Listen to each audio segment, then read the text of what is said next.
¿Qué es la diabetes insípida? Es una patología que se caracteriza porque existe una falta de secreción de la hormona antidiurética a nivel del hipotálamo o una falta de su acción a nivel renal. Las características clínicas de este síndrome es que se presenta la eliminación de un gran volumen de orina, la cual es hipotónica, diluida y sin sabor.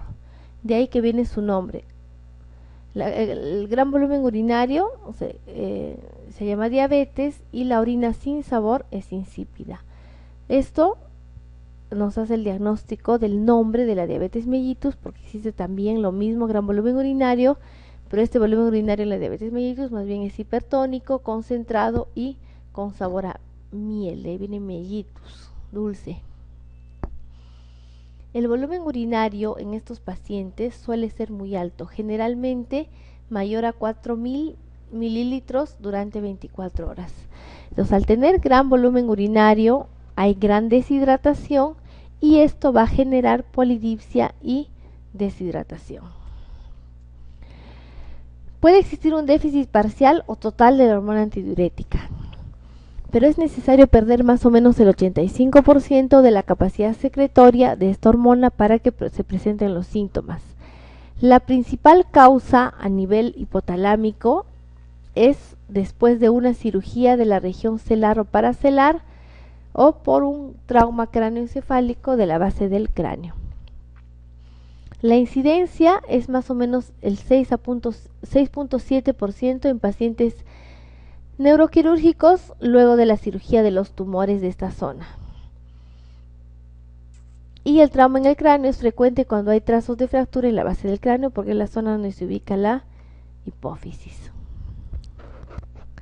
La clasificación de la diabetes insípida va a estar dada en 4 entidades.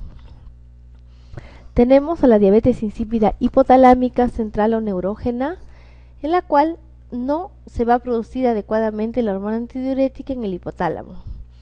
Tenemos a la diabetes nefrogénica, en la cual los receptores renales no responden a la hormona antidiurética. En este caso sí existe hormona antidiurética, pero sus receptores están bloqueados. Es una resistencia a la hormona antidiurética.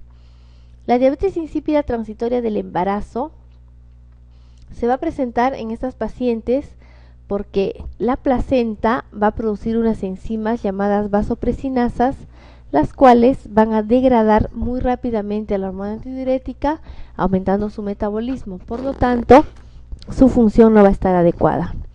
Y también dentro de la clasificación tenemos que poner a la polidipsia psicógena, porque esa es una entidad bastante frecuente en este cuadro de poliuria y polidipsia. Esta patología es un trastorno psiquiátrico en la cual primero existe una ingesta excesiva de líquidos, lo cual obviamente va a producir una gran excreción de volumen urinario. Las causas de la diabetes insípida central van a ser todas las alteraciones de la hipófisis, ¿no? La primera causa es después de una hipofisectomía parcial o total, o la cirugía de tumores supracelares, traumatismo encefalocraniano, puede ser idiopática, familiar, o los tumores hipofisarios grandes que pueden comprimir la zona, histiocitosis, granulomas, infecciones, isquemia o autoinmune. Las causas de la diabetes insípida nefrogénica pueden ser la enfermedad renal crónica, la hipopotasemia, la inanición proteica, la hipercalcemia, anemia de células falciformes, entre las causas principales. Entonces, ¿cómo hacemos el diagnóstico de la diabetes insípida? Siempre vamos a tener un paciente con poliuria. La característica más importante es que exista una diuresis mayor de 200 centímetros cúbicos por hora durante 2 horas consecutivas, medido durante 2 horas consecutivas como mínimo. Y si podemos medir más de 4 litros en 24 horas, mejor. Pero muchas veces el paciente comienza a tener gran deshidratación que no debemos esperar a las 24 horas. Suficiente con medir este volumen durante 2 horas consecutivas. Debido a que existe gran poliuria, esta orina va a estar diluida. Hay mayor cantidad de agua en la orina, porque la hormona antidiurética no la ha reabsorbido. Entonces la densidad urinaria va a estar disminuida.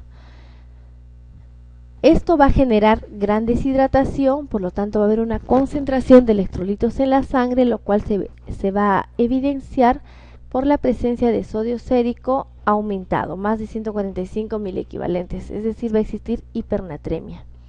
Obviamente esto va a condicionar a un aumento de la osmolaridad sérica, por encima de 300 miliosmoles por kilo.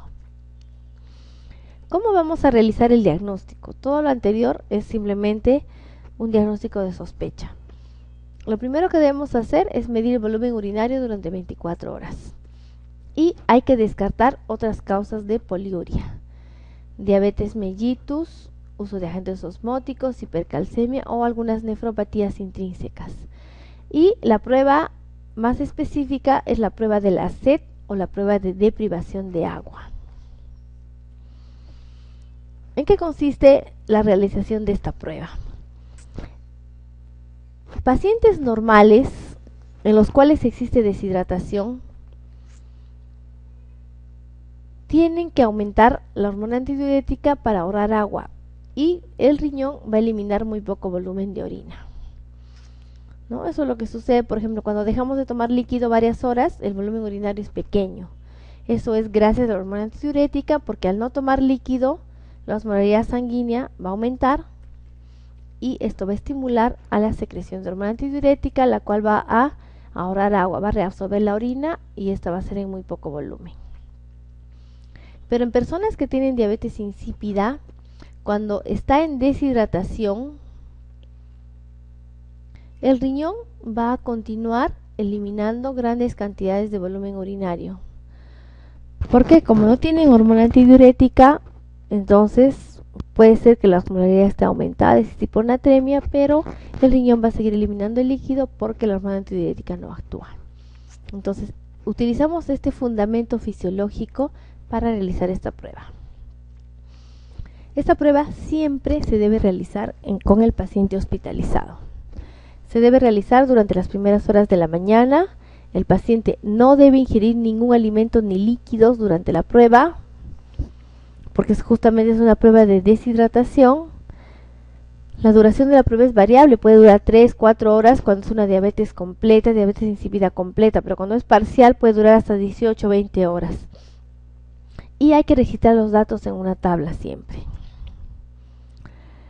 Entonces, los pacientes son privados de ingerir agua hasta que la osmolaridad urinaria sea máxima, o sea, hasta que la orina esté bastante concentrada. Y hay que determinar la osmolaridad plasmática. Luego, se van a administrar 5 unidades de vasopresina, o sea, de hormona antidiurética. Y después de administrar hormona antidiurética, se va a determinar los niveles de osmolaridad urinaria. Más o menos así es la prueba. Los pacientes con diabetes insípida requieren solamente 3 horas. En cambio, los que deben ser privados, los otros pacientes duran más la prueba. ¿Qué es lo que va a pasar?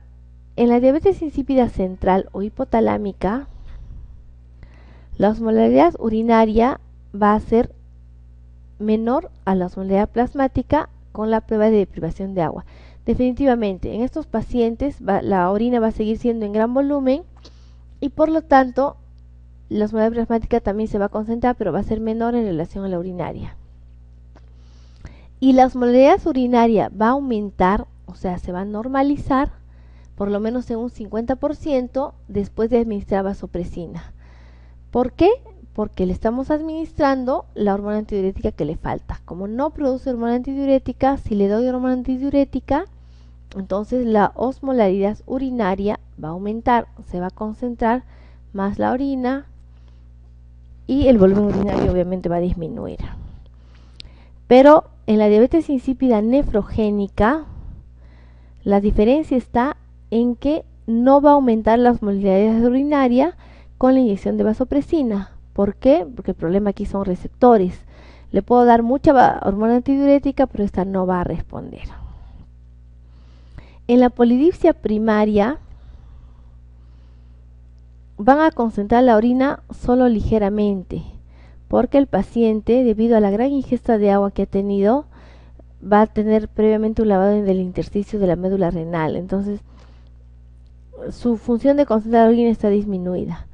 Y la osmolaridad urinaria no va a aumentar tras la inyección de vasopresina.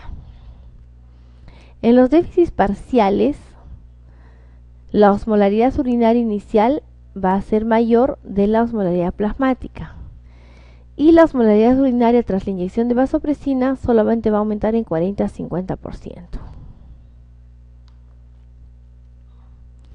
Las personas normales van a tener una osmolaridad urinaria alta en respuesta a la deshidratación. No van a mostrar incremento posterior a la inyección de vasopresina porque siempre su osmolaridad va a estar normal.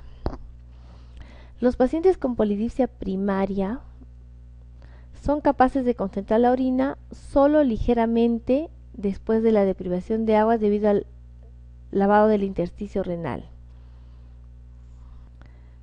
Muy bien, continuamos. En conclusión, ¿cómo hacemos el diagnóstico diferencial entre la diabetes insípida central, la diabetes insípida nefrogénica y la polidipsia psicógena?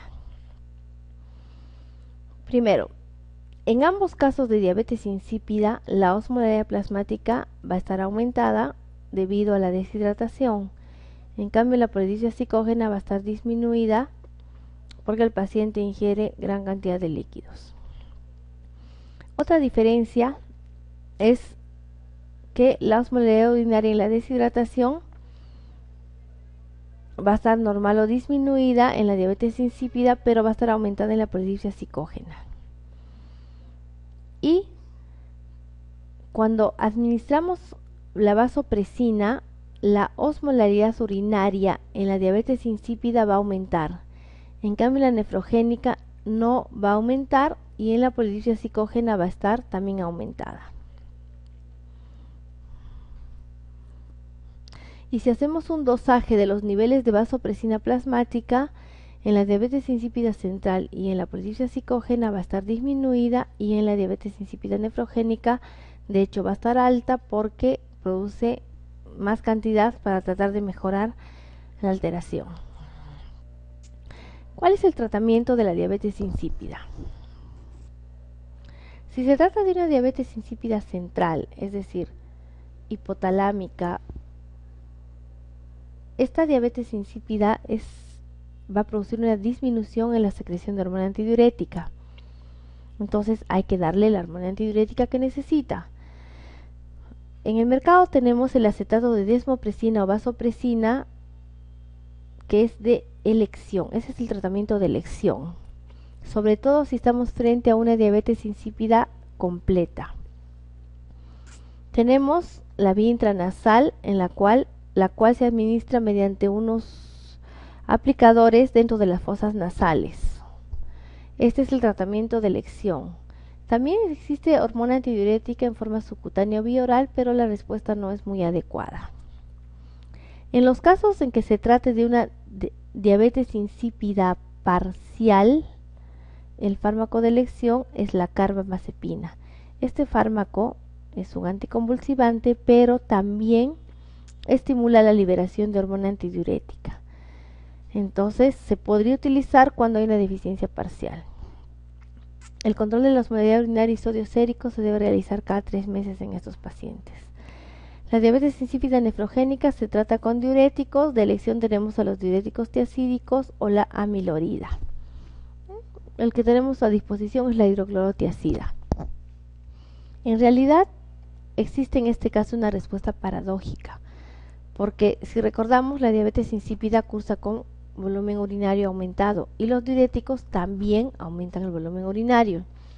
Pero la explicación que se ha dado más o menos, porque la respuesta no es conocida, es que al reducir la carga de solutos en el riñón, va a aumentar la resorción en el túbulo proximal, reduciendo el flujo del túbulo contorneado distal y permite que ocurra cierta concentración de sodio y minimiza la pérdida de agua. Entonces, esto podría explicar cómo más o menos funcionan los diuréticos tiacídicos. Existen otros fármacos que se pueden utilizar, como la clopropamida, que es un antidiabético oral, bueno, que era porque ya no se comercializa, y el clofibrato. El problema de este fármaco es que produce, al ser una sulfonilurea, produce mucha hipoglicemia, entonces no está indicado actualmente. Y finalmente, tenemos al SIHAT o síndrome de secreción inadecuadamente alta de hormona antidiurética. Esta patología es exactamente lo contrario a la diabetes insípida, porque en este caso existe un aumento en la producción de la hormona antidiurética. ¿Cuáles son las principales causas del SIHAT? La presencia de tumores o neoplasias cerebrales, enfermedades neurológicas como el Guillain-Barré, esclerosis múltiple, meningitis, traumatismos cráneoencefálicos, enfermedades pulmonares como la tuberculosis, etc. El uso de algunos fármacos como la nicotina, clopropamida, carbamazepina o fármacos antidepresivos. Entonces, ¿cuáles son los criterios diagnósticos del SIHAT? En primer lugar, una disminución de la osmolaridad plasmática. Generalmente esta debe estar menos de 175 miliosmoles por kilo de agua. Siempre hay que excluir la pseudohiponatremia y la hiperglicemia. Definitivamente tiene que haber hiponatremia. El aumento de las osmolaridades urinarias debe ser mayor a 100, con una función renal normal. Debe ser un paciente con eubolemia clínica, es decir, debe haber ausencia de signos de hipovolemia, es decir, ausencia de signos de deshidratación como hipotensión, taquicardia, sequedad de piel, mucosas, ausencia de signos de hipervolemia, ausencia de edemas. Entonces tenemos que descartar estos dos síndromes. La excreción aumentada de sodio por la orina con ingesta normal de salida o el sodio debe estar por encima de 40 miligramos en 24 horas. Y la ausencia de otras causas de hiposmolaridad con eubolemia, el hipotiroidismo, el hipocortisolismo o la insuficiencia suprarrenal y el tratamiento con diuréticos. Pues prácticamente el diagnóstico del SIHAT debe ser un diagnóstico ya de exclusión cuando hemos descartado enfermedades que producen hipovolemia, hipervolemia o enfermedades u otras enfermedades endocrinológicas que producen hiponatremia eubolémica. Una vez realizado el diagnóstico del SIHAT, el tratamiento de elección es la restricción de líquidos, manteniendo un balance negativo de agua. Se recomienda al paciente que ingiera solamente entre 500 a 1000 centímetros cúbicos por día. Se recomienda realizar la corrección de la hiponatremia si esta es grave, es decir, da menos a 115 miliequivalentes por litro.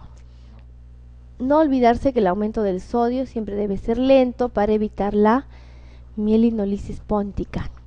¿Cómo calculamos los requerimientos de sodio?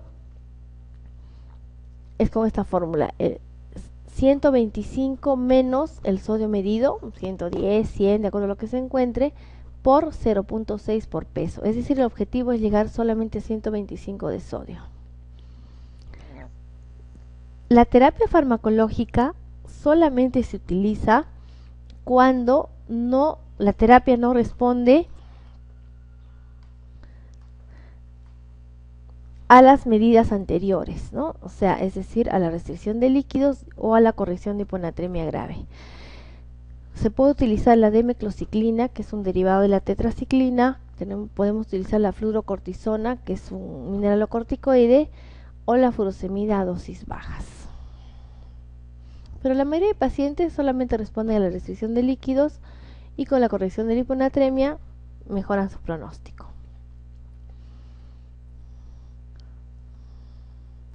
En conclusión, ¿qué sucede si aumenta la hormona antidiurética a nivel plasmático? ¿Qué va a pasar con el volumen urinario?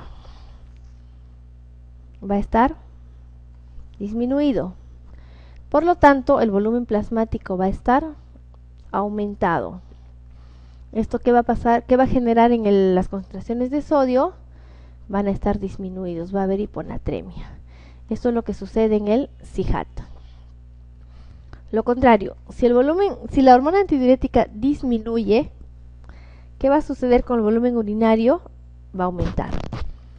Al haber gran pérdida urinaria de agua, el volumen plasmático va a disminuir y por lo tanto el sodio se va a concentrar, va a haber hipernatremia.